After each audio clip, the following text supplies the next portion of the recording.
الصلاۃ والسلام علیک یا رسول اللہ، الصلاۃ والسلام علیک یا حبیب اللہ صلی اللہ علیہ وسلم۔ محترم ناظرین، السلام علیکم ورحمۃ اللہ وبرکاتہ۔ ناظرین اکرام، میں آپ حضرات کی خدمت میں قربانی کے تعلق سے اہم مسئلہ لے کر حاضر خدمت ہوں، اور انشاءاللہ العزیز ابھی میں قربانی کے فضائل و مسائل ہر روز آپ کی خدمت میں لے کر کے حاضر ہوتا رہوں گا۔ ناظرین اکرام، اگر آپ نے ابھی تک ہمارے اس چینل کو سبسکرائب نہیں کیا ہے تو ضرور سبسکرائب کر دیں، تاکہ جب بھی میں دین کے پیغام کو لے کر کے حاضر خدمت رہوں تو سب سے پہلے اس کا اپڈیٹ آپ کے موبائل تک پہنچ جائے۔ ناظرین اکرام، آئیے چلتے ہیں قربانی کے تعلق سے اس اہم مسئلے کی جانب کہ اگر کوئی شخص پہلی قربانی کر رہا ہے، یعنی اپنی زندگی میں اگر اس کی پہلی قربانی ہے، وہ پہلی بار جانور خریدا ہے، پہلی بار قربانی کی نیت کیا ہے، تو کیا اسے سب سے پہلے قربانی اپنے نبی کے نام پہ دینا پڑے گا، یا غوث پاک کے نام سے دینا پڑے گا، یا اس کو اپنے ہی نام سے قربانی دینی ہوگی؟ ناظرین، سوال یہ ہے، آپ سمجھ چکے ہیں کہ اگر سب اپنی زندگی کا وہ سب سے پہلی قربانی دے رہا ہے تو کیا اسے غوث پاک کے نام سے دینا ہوگا، یا اپنے نبی کے نام سے دینا ہوگا، یا وہ شخص اپنے ہی نام سے دے سکتا ہے؟ ناظرین، تو آئیے چلتے ہیں سیدھے جواب کی جانب۔ سب سے پہلے میں آپ کو بتا دوں کہ قربانی فرض ہونے کے لیے چند شرائط ہیں۔ اگر وہ چند شرائط پائے جائیں تو پھر قربانی فرض ہے، ورنہ قربانی فرض نہیں ہوتا ہے۔ ان شرائط میں سے سب سے پہلی شرط یہ ہے کہ مسلم ہونا، یعنی وہ نان مسلم نہ ہو، مسلمان ہونا یہ شرط ہے۔ عاقل ہونا، یعنی اس کا عقل مند ہونا ضروری ہے۔ اگر وہ مجنون ہے، پاگل ہے، دیوانہ ہے تو اس پر قربانی واجب نہیں ہے۔ بالغ ہونا بھی ضروری ہے، نابالغ کے اوپر قربانی واجب نہیں ہے۔ اور مقیم ہونا بھی شرط ہے، اگر مسافر ہے تو مسافر کے اوپر قربانی واجب نہیں ہے۔ اور ان تمام شرائط میں سے سب سے اہم شرط جو ہے وہ صاحب نصاب ہے۔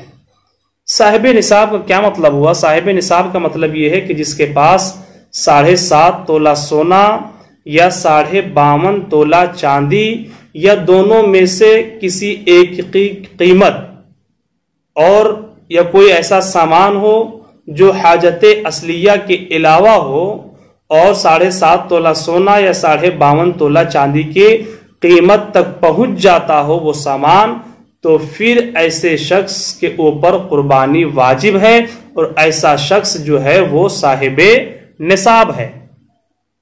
صاحب نصاب آپ سمجھ گئے۔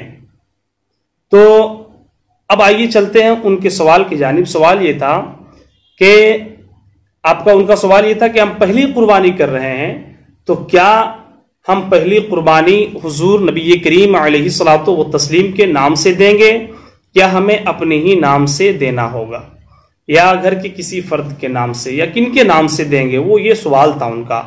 تو میں آپ کو بتاؤں کہ اگر آپ کے گھر میں کوئی فرد ایسا ہے، یعنی اگر گھر میں کوئی ایسا شخص موجود ہے جو میں نے ابھی شرائط بیان کیا، وہ تمام تر شرائط اگر گھر میں کسی فرد کے اندر پائی جائے، یعنی مسلمان ہونا، عاقل ہونا، بالغ ہونا، مقیم ہونا، صاحب نصاب ہونا، اگر یہ تمام تر شرائط جن کے اندر پائی جائے، اس شخص کے اوپر جو ہے وہ قربانی واجب ہے۔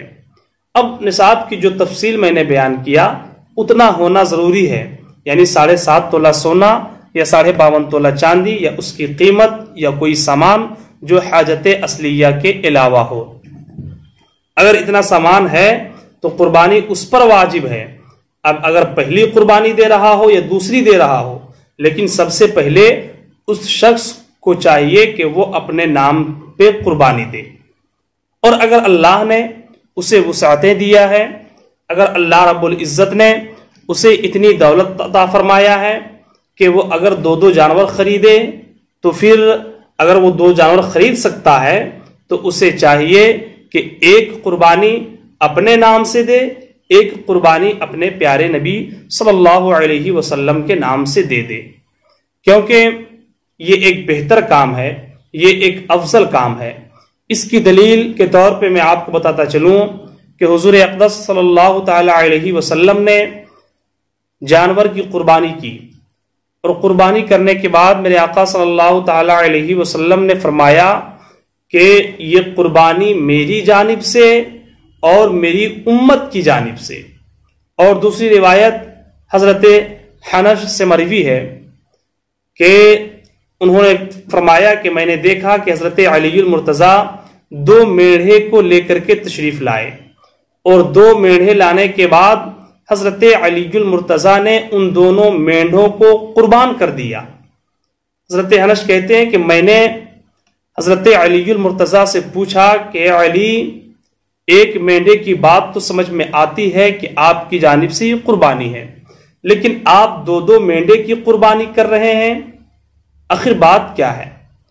تو حضرت علی المرتضیٰ کرم اللہ وجہہ الکریم فرماتے ہیں کہ ہاں، میں نے 2 مینڈھے کی قربانی کی، ایک مینڈھا تو اپنی جانب سے، اور ایک مینڈھے کو جو میں نے قربان کیا وہ اپنے پیارے حبیب نبی کریم علیہ الصلاۃ والتسلیم کی جانب سے، کیونکہ آقا علیہ الصلاۃ والتسلیم نے یہ وصیت کیا تھا حضرت علی کو۔ حضرت علی فرماتے ہیں کہ میرے آقا نے یہ مجھے وصیت کی تھی کہ علی میرے نام سے قربانی کرتے رہنا۔ تو محترم ناظرین، ہمیں امید ہے کہ آپ اس مسئلے کو سمجھ گئے کہ اگر قربانی واجب ہے، صاحب نصاب آپ ہیں، تو سب سے پہلے آپ کے اوپر قربانی واجب ہے، آپ اپنے نام سے قربانی دیجئے۔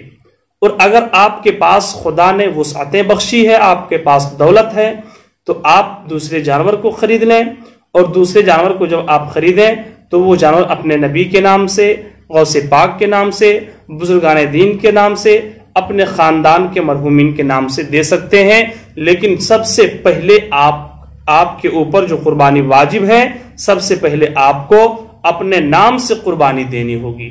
محترم ناظرین، ہمیں امید ہے آپ اس مسئلے کو سمجھ گئے ہوں گے۔ اگر پھر بھی کہیں ڈاؤٹ ہو، کوئی شک ہو، تو آپ ہمیں ضرور بتائیں تاکہ میں آپ کے شک کو، آپ کے ڈاؤٹ کو دور کر سکوں۔ السلام علیکم رحمت اللہ وبرکاتہ۔